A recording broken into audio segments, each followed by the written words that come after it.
네, 오늘 이 본문 말씀은 어제에 이어서 성전 낙성식을 하고 있는 장면, 그리고 낙성식에서 하나님의 영광이 어떻게 임했으며 또 그 하나님의 영광이 임했을 때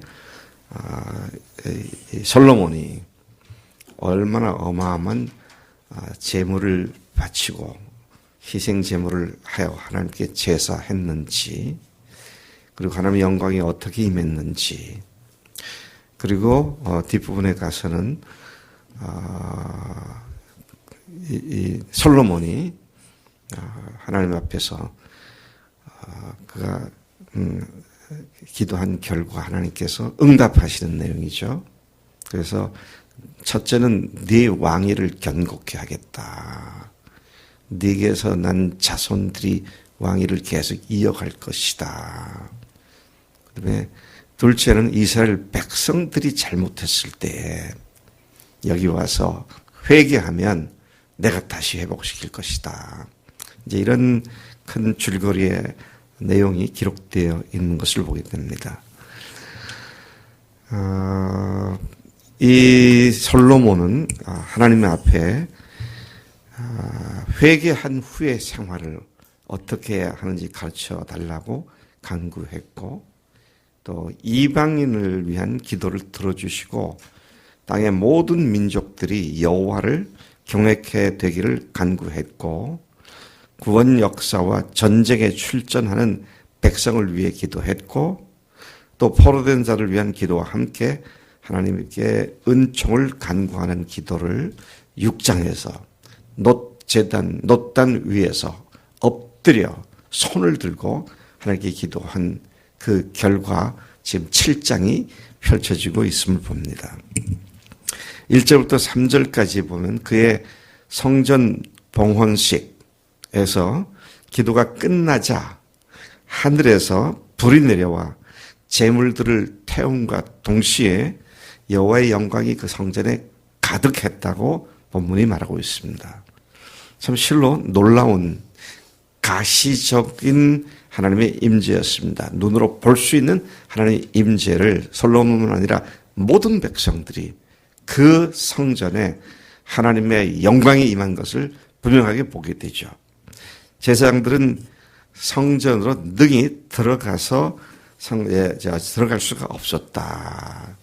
그리고 백성들은 그런 광경을 보고 돌을 깐 바닥에 엎드려 경배하고 감사했다. 그렇게 말씀이 기록하고 있습니다. 그들은 엎드려 경배하면서 선하시도다. 그의 인자하심이 영원하도다. 라고 외치면서 감사를 드렸습니다. 하나님의 영광이 임재하니까 모든 백성들이 그 앞에 엎드려 하나님을 찬송하는 그런 모습을 보게 됩니다. 4절부터 10절까지에 이에 왕과 모든 백성들이 여호와 앞에서 제사를 드리며 낙성식을 계속합니다. 참 그 낙성식을 할 때 드린 제물의 규모가 참 어마어마합니다. 소 22,000마리, 22,000마리면은 그냥 소 한 마리에 그냥 200만 원씩 잡고 계산을 하면 무려 440억 원 상당의 재물을 바칩니다.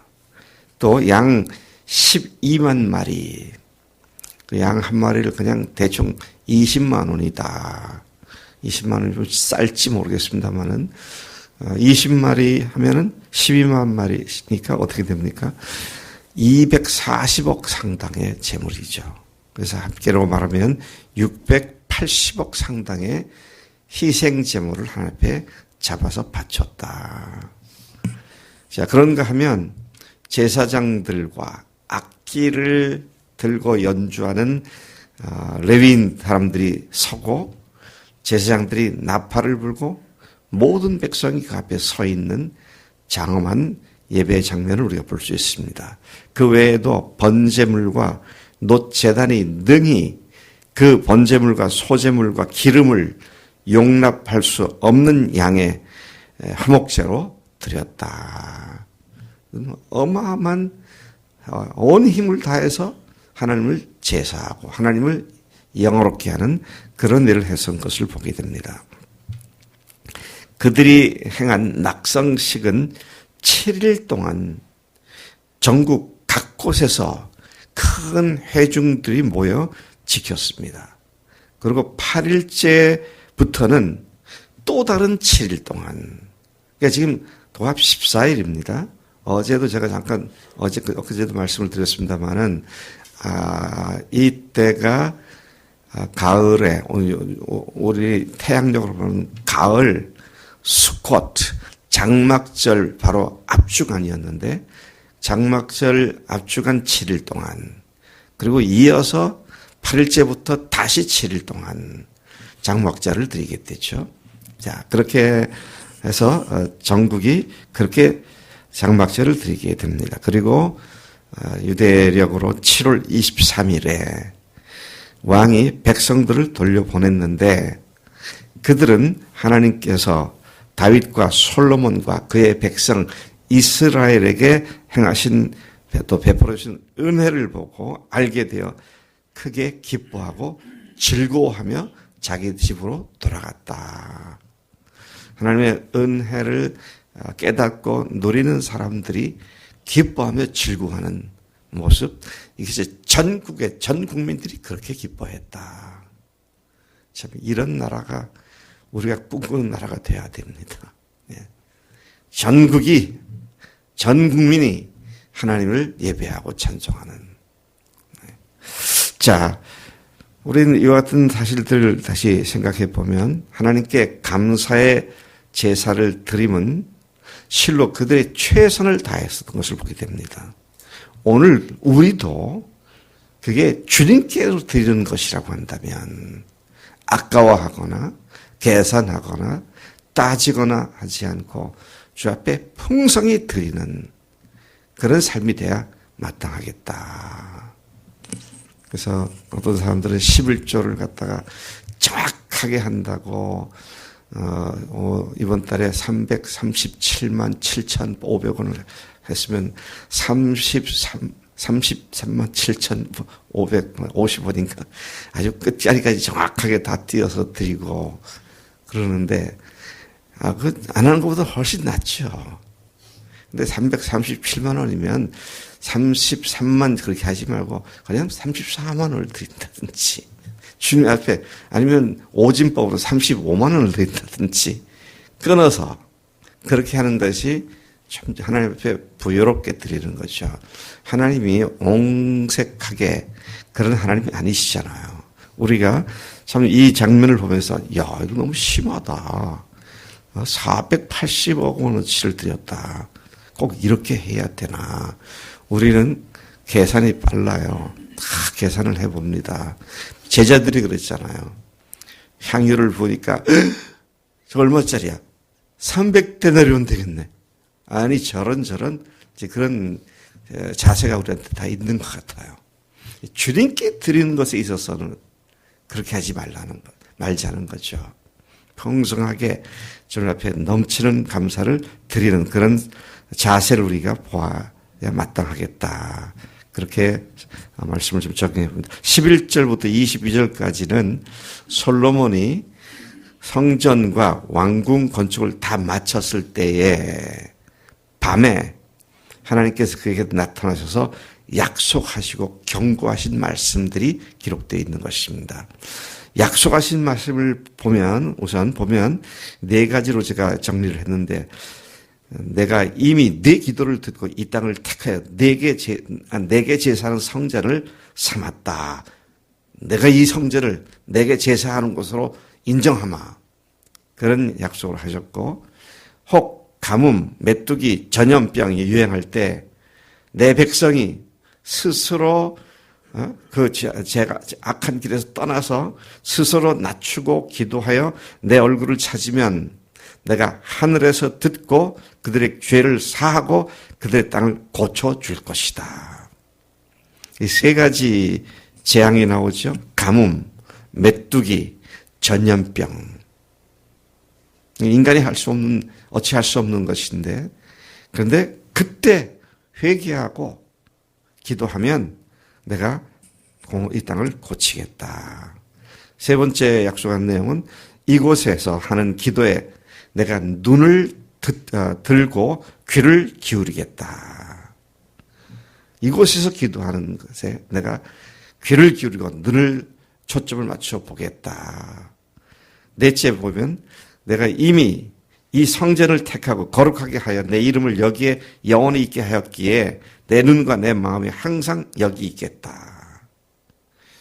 또 다섯 번째, 네가 내 아버지 다윗처럼 내 명령한 모든 것과 율례와 법규를 지키면 내 나라 왕위를 견고하게 하여 내 아버지와 내가 언약한 대로 이스라엘을 다스릴 자가 내게서 끊이지 아니할 것이다. 이 낙성식을 한 뒤에 하나님께서 확실한 약속들을 주신 것을 보게 됩니다. 그러나 반대로 경고하신 말씀이 또 나오죠. 이 경고하신 말씀은 성경 전체를 통해서 일관되는 내용입니다. 뭡니까? 하나님께 순종하면 복을 받지만 불순종을 하면 너희들이 벌을 받을 것이다. 징벌을 당할 것이다. 그런 말씀을 하십니다. 19절 내가 너희 앞에 둔 내 율례와 명령을 버리고 가서 다른 신들을 섬겨 그들을 경배하면 내가 너희를 이 땅에서 뿌리 뽑고 이 성전을 버려 모든 민족 중에 속담거리와 이야기거리가 되게 할 것이다. 이 높은 성전을 지나가는 자마다 여호와께서 무슨 까닭으로 이 땅과 이 성전에 이같이 행하셨는가 하면서 놀라면서 22절에 그들이 자기 조상들을 애굽 땅에서 인도해 내신 자기 하나님 여호와를 버리고 다른 신들에게 붙잡혀 그것들을 경배하여 섬김으로 여호와께서 이 모든 재앙을 그들에게 내리셨다 하리라 할 것이다. 순종의 결과가 어떠할 것이며 불순종의 결과가 얼마나 비참할 것인지를 약속과 경고로 대조시켜 해주신 말씀인 것입니다. 여러분 많은 사람들이 좋아하는 성경 구절, 성경장이 신명기 30장인 것 같아요. 그래서 그걸 갖다 복장이라고 그러죠. 복장. 복을 주시겠다고 약속하신 장. 근데 우리가 참 그렇게 하는 걸 보면, 그것을 복장이라고 하는 거 보면 참으로 사람들은 지 좋은 것만 고르는구나. 29장, 30장은요. 복과 저주를 동시에 말씀하고 있는 겁니다. 근데 저주에 관한 건 싹 빼버리고 복 받는 것만 이야기를 하죠. 그래서 여러분 우리가 하나님 앞에 순종할 것이냐 불순종할 것이냐 너무도 중요한 문제입니다. 이미 우리는 복 받는 자리에 있는데 그걸 놓치는 경우가 언제냐? 불순종할 때입니다. 그것을 누릴 때가 언제냐? 순종할 때죠. 하나님께서 우리에게 오늘 여기도 보니까 너희들이 아무리 큰 재앙을 당하고 적국의 패배에서 붙잡혀 갔다 하더라도 회개하면 내가 돌이키겠다. 그래서 우리가 여기에서 오늘 아침에 강력하게 교훈받아야 할 것은 어떤 잘못이라 하더라도 회개하면 하나님께서는 용서하시고 돌이키신다. 회개하지 않으면 그대로 징계가 임한다. 또 순종하면 그 복을 누린다. 그러나 불순종하면 그 복이 아니라 저주를 받게 된다. 그래서 여러분들이 그리스도인으로서 싸우는 싸움이 뭡니까? 순종이냐 불순종을 싸우고 있잖아요. 분명히 이거 알아야 합니다. 순종이면 복을 받습니다. 불순종이면 저주를 받게 돼 있어요. 그러니까 이걸 분명히 안다면 왜 우리가 미련하게 순간적인 찰나의 기쁨과 만족을 위해서 하나님께로부터 오는 저주를 택하겠느냐. 참 우리가 정신을 차리고 하나님의 복을 받은 자로서 주 앞에 그 복을 누리기 위하여 회개하고 순종하는 삶. 그래서 오늘 중요한 키워드는 회개와 순종입니다. 오늘 하나님께서 우리 교회 전체를 향해서 계속 말씀하시죠. 주님 앞에 회개할 것이 있으면 회개하라. 근데 뭘 회개할지 모르겠다.